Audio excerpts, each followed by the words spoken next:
Today on the show, we learn how to be an influencer in the sports world.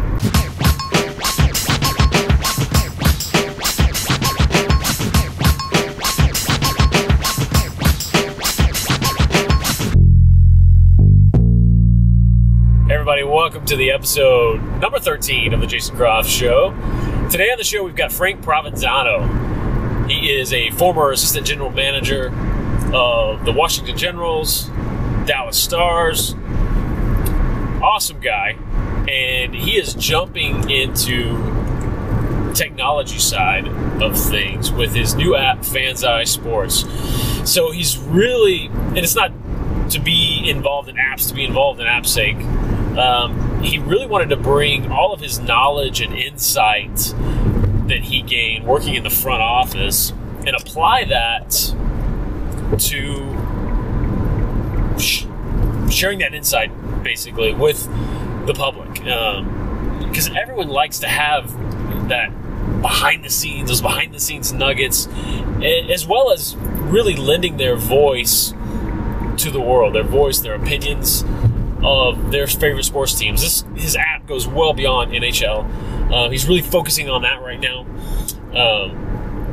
to utilize his strengths and his ties, but he expands so much further. So this is a great episode. He's doing amazing things already with this app and getting some real traction with it. So check out this episode with Frank Provenzano. All right, we are in the car with Mr. Frank Provenzano. That's right. Provenzano? I say Provenzano. It's really Provenzano. My wife always gives me heck about your own name. Yeah, I pronounce it wrong. Why would you do that? I don't know. Some Canadian. There you go. Let's talk and drive, shall we? We shall. All right. We have a nice, sunny, rainy Sunday afternoon. Did I say rainy, sunny? You did. It's a little bit of both. So, Mr. Frank Provenzano, that's what I'm going to say.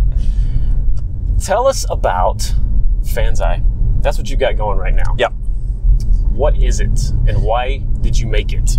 Well, I spent 17 years in the NHL with 3 different teams, and I left the Dallas Stars. I was in the front office. I was the assistant general manager, and I left the Stars in 2013, and kind of put my media hat on. Started working for ESPN.com and working for 105.3 The Fan. Gratuitous plug. You can hear me every weekly as the GM of DFW. Nice. And kind of realized that there was a real appetite for people to participate in the conversation that I had been part of as kind of a closed system in war rooms. And so, one of the things I did was I built scouting programs for teams and platforms for teams. And I thought, well, why don't I just build one for the fans? And so that is essentially what FANSeye started out at, as a player evaluation platform for fans to rate players and each other. Gotcha. I want to dive into that very much so. I think something that's going to be fun here for us, for the audience out there, is, I really want to, because of where you are with this, and we're going to dive into that more. I really want to have you back often and watch this progression, because I watch the pain. Exactly. That's the real motivation. Watch it, laugh. No. Because you're at a really interesting point right now. Again, we'll dive into where you are, to where you have some traction. It's a very real app and platform and everything, but you're at a point right now that it's time for that next step and next step. So I think this is going to be a lot of fun. So, real quick, give me that background though. I mean, you touched on it a little bit. But what has led to this, and why? I mean, it certainly wasn't just a cut and dry overnight. What? You know what I'm going to do today? I'm going to quit and go make an app. Yeah. It wasn't that. So give me a little bit of that backstory. Yeah, well, my plan when I left the Stars was really just to leave, right? And so I didn't have much of an exit plan on what I was doing. And why was that? Well, I'd been doing it for 17 years. I'd been through, 4 GMs here, 3 owners, bankruptcy, and I was just kind of tired of doing the same thing, and I was at a point where I thought if I didn't do it then, if I didn't make a career change then, I was never going to do it. So I just kind of felt like a little bit of restlessness anyway. So it was time to try something new. We wanted to stay in Dallas. And I started writing for ESPN, and I started kicking around this idea with my editor. And so we decided in the summer of 2014 that it was an idea worth pursuing. And so I hired a company here in Dallas to help me sort of flesh out what the market looks like. And kind of looked promising that, there was a market for this type of a product. There really wasn't anyone servicing it. Fantasy sports were, FanDuel, DraftKings were turbocharging that space, but there was a pain point in that people were spending, 9 hours a week looking for information on 5 to 7 different places. So I thought if I could sort of take my background in building scouting systems and getting information that you needed to make decisions as a management team, I could apply that and make it fun for people to put that information in. And so we built a prototype in the first season, so that would have been 2014 NFL. The design we sandboxed it, friends and family. The design did not translate at all. Really? Yeah. What was lacking there? They just, our first screen was a trending screen saying, what are people talking about? And they didn't understand what the app was trying to do. Okay. It just didn't translate on what we were doing. It didn't seem like a player evaluation platform. It didn't seem like a social media platform. It just didn't seem like anything, I guess. Okay. And that's, one of the first things I learned is once you release it out there, ideally your user base develops, you sort of lose control by definition, right? But in a good way, in the sense that, until you do that, you have no idea. No, and people talk about collaboration. I mean, I think you're really collaborating well when you're collaborating with your users. Right. So we had to scrap it, redesign it. We did a little focus group testing on sort of wireframes and visual design, and said, and that's when we sort of switched the home screen around and said, this is the screen that people seem to get. And it was a feed screen. And we built a baseball version and prototyped it, and it seemed to work. The design seemed to catch people. It was like, oh, I like this concept. I get it. Yeah. Where the feedback was, hey, it'd be great if it did this and this. That's when you kind of know that you've hit a nerve, because they're asking for more as opposed to for what. Or just no. Or just no, yeah. Right. It's like, you're a nice guy, but I have no idea what this is. And then we made the decision last year, almost exactly 1 year ago, to form the company formally and get off of my wallet and try and raise a little bit of seed money and launch a version for the NFL, which we did. We developed it last summer, Android and iOS, and launched it right before the NFL season started. And we got through that season, learned a lot, spent some money on testing different marketing channels out, and I'm currently now... I'm much clearer now on what the pathway is, but like you said, there's a fairly big chasm of raising money, developing, and acquiring users to get to the next sort of step point. Right. It's, and sports-wise, it's eventually, it's going to be multi-sports, just everything. Yeah. Right. Right now, for this last rollout, you've focused on the NFL. Right. Timing plus market size. Yeah. For sure. Massive. Yeah. And then the concept is that if you build that backbone right, then you just bolt on whatever sports conversation is relevant, and ideally bolt them all on eventually. Right. And design that add-on for specifically that conversation, so people don't have to go to these random and smaller chat rooms and forums. They can come on here. Yeah. And is the whole goal and purpose and kind of funnel of people down specifically for fantasy sports? Or is that simply the ideal and one of the main? I think it's kind of got two personas when you talk about, who's using this app and what the persona is. And one is that if you look at kind of a scale or a spectrum of users, one is your social media user it's the person that listens to talk radio, or when I used to write an article for ESPN, that puts a comment in at the end of the article or online, that wants to be involved in that conversation. And right now they're kind of doing it on Twitter.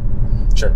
And the traditional or the old social media platforms aren't set up for specific conversations. And so that conversation is in there. If you have something to say about Tony Romo, you can say it on Twitter, but it's mixed in with pictures of people's cats and how awesome their chai latte was. Right. And that was that's one other thing I saw, is that even in the media, everyone was using Twitter. They were just defaulting to Twitter to do this conversation, and it was poorly set up. So there's the social media person that wants to be involved in the conversation on Twitter, can't get any followers because they're not famous,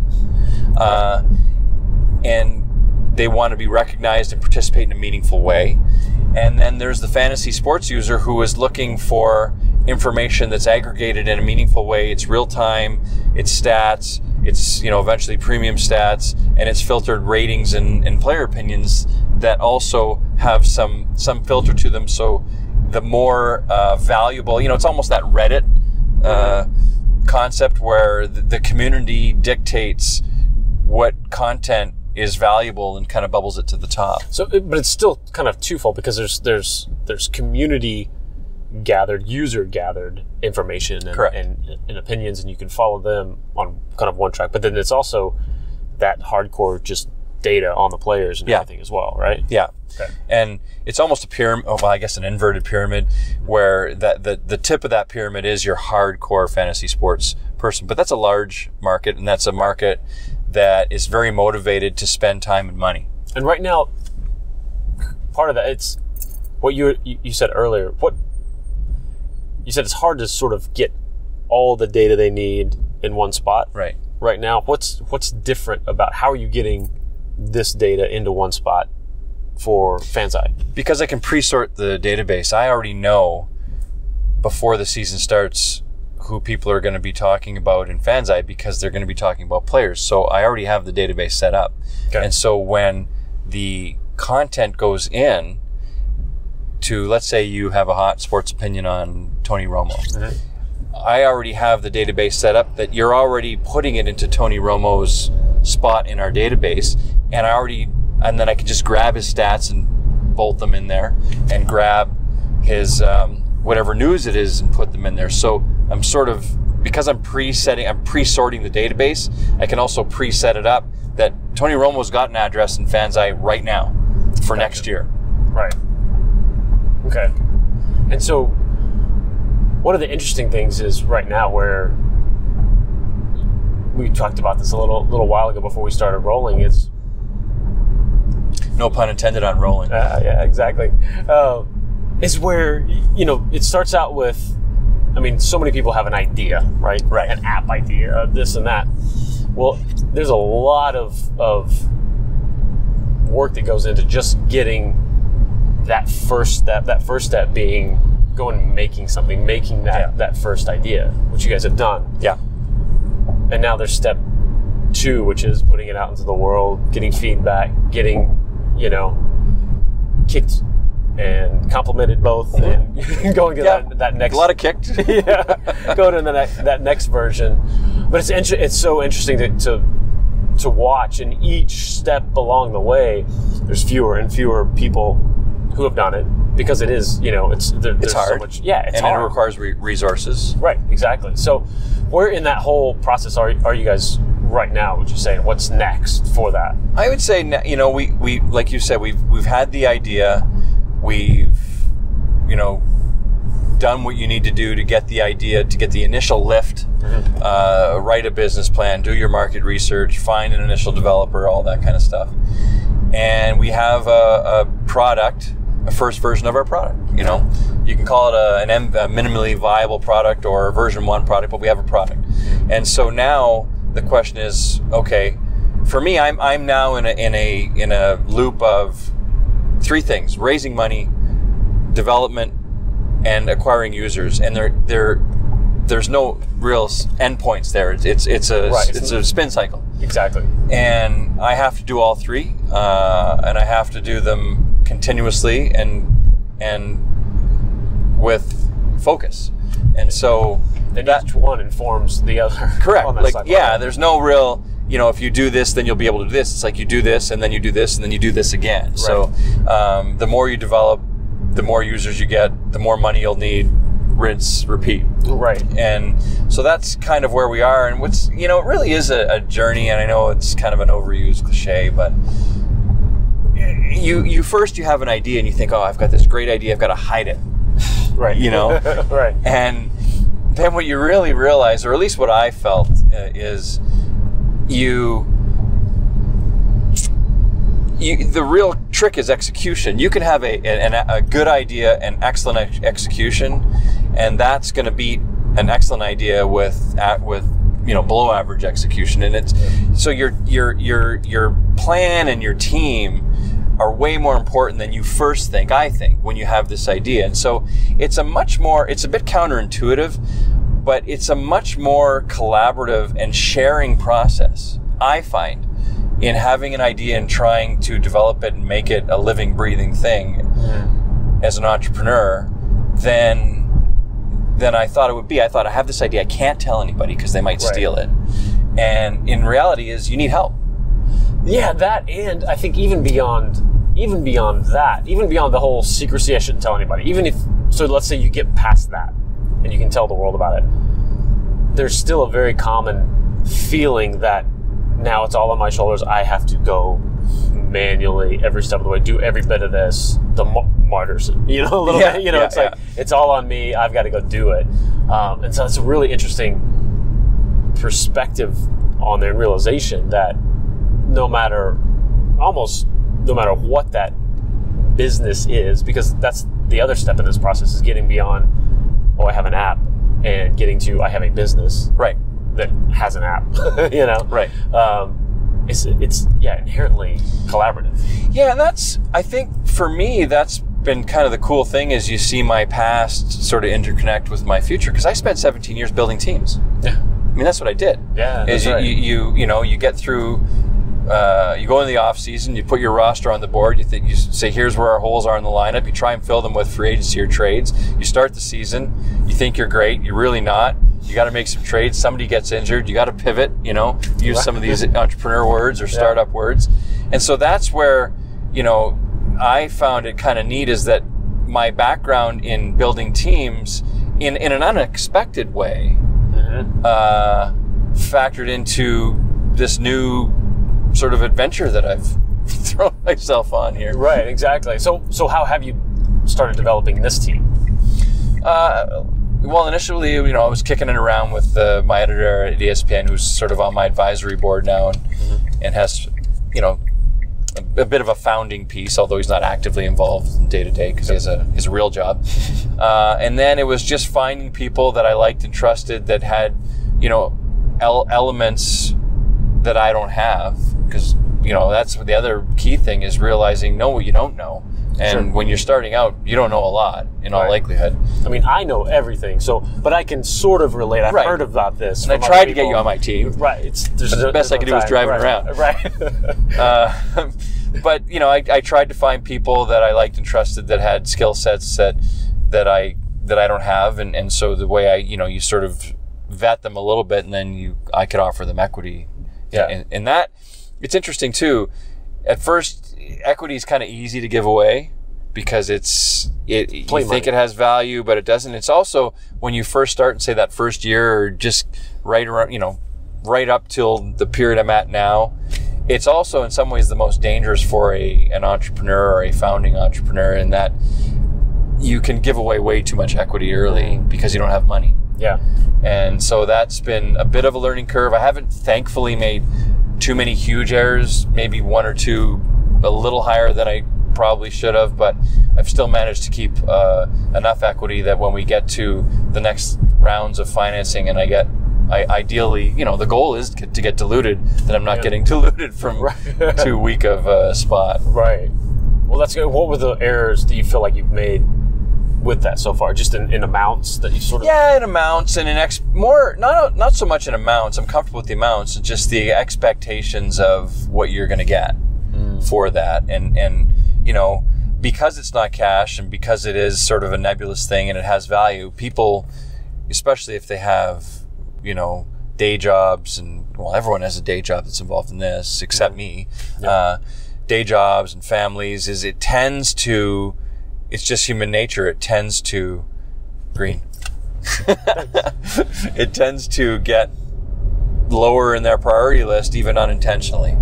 You know, and Sure. that was something I had to learn, that you have to constantly push people to give this what they need so that they can get a return on their investment, because they're investing their time. Right.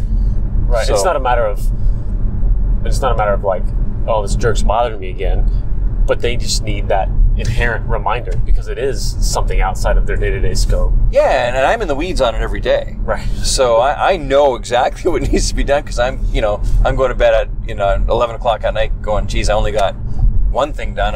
I plan to get 3 done. Yeah. And even people that have invested money in this, it's been a learning curve for me. First of all, I'm Canadian, right? So I ask somebody for something and then I immediately start apologizing. Right. So I've had to learn how to ask. Yeah. And that is not, you have to learn things that aren't comfortable for you. And it's still, I'm getting better at it, but it was painful for me at the beginning to ask for money. How funny. Yeah.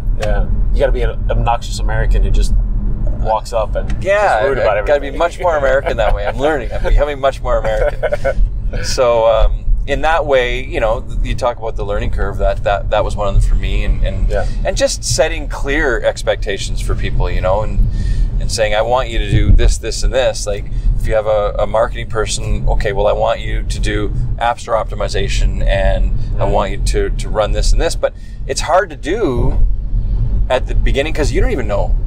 Right. That's why they're there, right? To touch on your point, like, hey, this is my weak spot. I need you to step that up. So yeah, how do you hold somebody accountable to something you don't even know they should be doing? Right. Or they may have expertise in an area generally, but when you get into the specifics of an app and a sports app and advertising on ESPN mobile and coming up with 3 ads on 3 different elements and testing them, they may not have that level of expertise in marketing, because when you are a startup offering equity only in a specific space, it's not like you have a stack of resumes on your desk. Right, exactly. Yeah, so that's, it's a constant, especially for you as the lead on all this, it's a constant. Is there a system or a process that you have down yet, or are you working towards for that accountability with folks and communicating? Yeah, I always try and do, I try and do kind of quarterly reviews, if you will, or, my old life, I'd break the season down into preseason, 20-game mark, Christmas, heading into the playoffs and playoffs. Okay.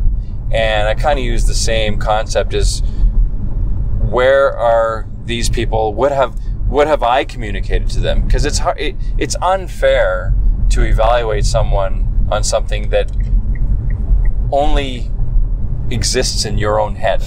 Like, right. If you haven't said it, they don't know. Yeah, if they don't know, they don't know. So that's on me. Mm-hmm. And so I'm developing those processes, but it just takes me longer to do things than I'm used to, because I'm doing everything by myself. When my computer goes down, I call my IT department, it's me. Right. That's been something that, coming from my old life where I was kind of at the top of the food chain, and I was part of a bigger organization. Sports teams aren't huge, but they're organizations with resources. Sure. And you're used to saying, well, I need this, so hey, you go get this. Well, there is no you. You is me. Right. So that's... And then me sometimes doesn't feel like going to get that. Yeah, and so, I really, the process development piece has been since the NFL season's ended, because during the season, first of all, was, just get the app out there. We partner with a couple of universities, colleges of sport management departments, where the launch of the app was part of their curriculum. Awesome. Yeah, this is what I want to get into too, on that traction you've gotten with that last. Yeah, that was great, and but it also took time.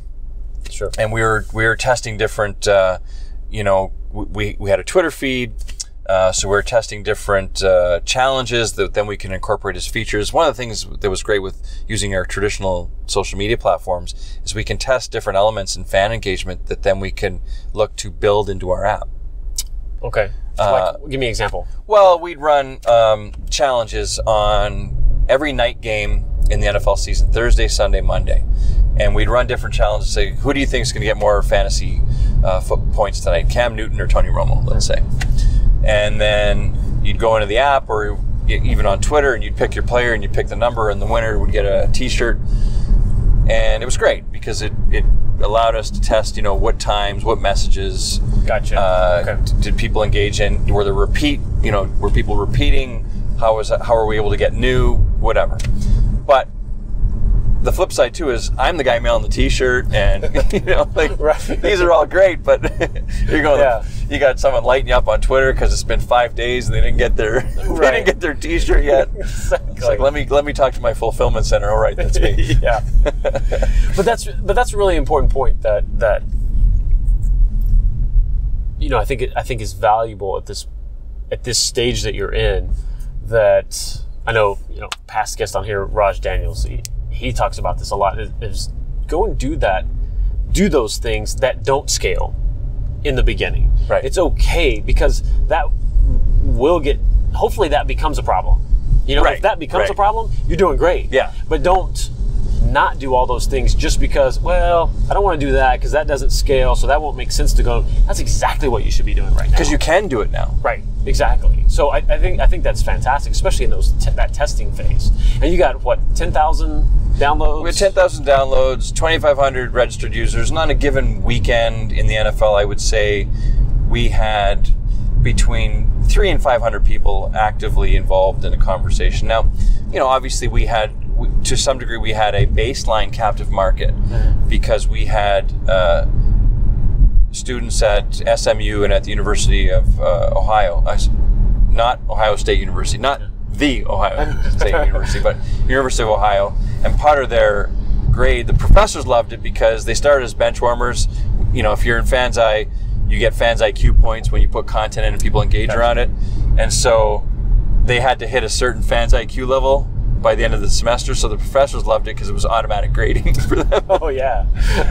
But it was also, the launch of FANSeye was part of their grade, and we had them doing certain social media impressions and stuff like that. And it gave us a great baseline conversation to not only evaluate but test, and also go back into and get feedback from, because we had all their emails and we were able to pull a couple interns out of SMU, which was a great resource. And then we ran a case study competition at the University of Michigan, and that was great. You want to talk about honest feedback. Get in front of a bunch of millennials with an app and ask them what they think after a couple of weeks. How was that feedback? It was great. I mean, they typically identified technical problems, which in V1 you're going to have, and I that's the other thing I learned is just launch, especially with an app. I mean, as my editor at ESPN, now at the Washington Post, told me, this is always, every day is the worst it's going to look. That's a great point. And that's the beauty of an app, is that you can always iterate and always redevelop and put out a better product. In theory, anyway. And so it was great because it gave us, they focused on some of the technical issues that we already knew, especially the undergrads. We had 2 undergrads and 1 grad course. I don't know if anybody's college football fans, but the kicker for Michigan that had that crazy play at the end where he tried to kick it and Michigan State beat them, he was in one of the classes, so it was interesting talking to him. But you also saw some of the features. It proved, it was good on testing our assumptions. Some of our assumptions of things that we thought were unique and different with this app proved true. Like, people really liked the concept of the Fans IQ, getting points for content engagement, and get that recognition and the uniqueness of it.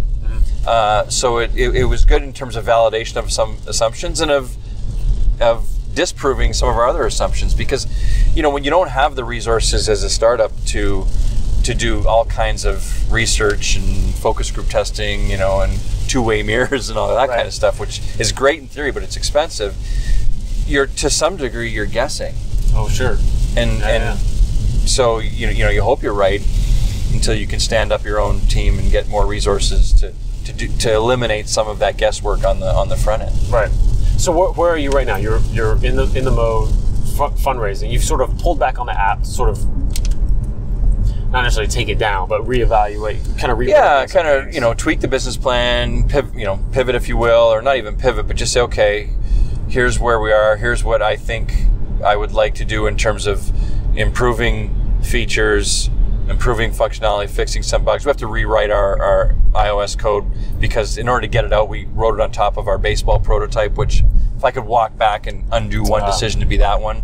The rationale was sound, but it was a good lesson. Don't scrimp on don't cut corners on your code because your code is your product. And how did you go about finding that? Because you're not a technical guy. No. You didn't code it. So how did you go about finding that? I mean, you mentioned a company here in Dallas, but what was that process like? Yeah, I had them help me because they have more of a technical background, and just finding people, it's hard, quite frankly. That's one of the hardest parts being not a non-technical person, is finding a technical agency or partner that can deliver what they say they're going to, because it's a bit of the Wild West. I wanted someone in Dallas, given our tight timeline and given the fact it was V1, so that I could go into their offices and answer questions. And it was a good thing I did that, because you run into the inevitable delays.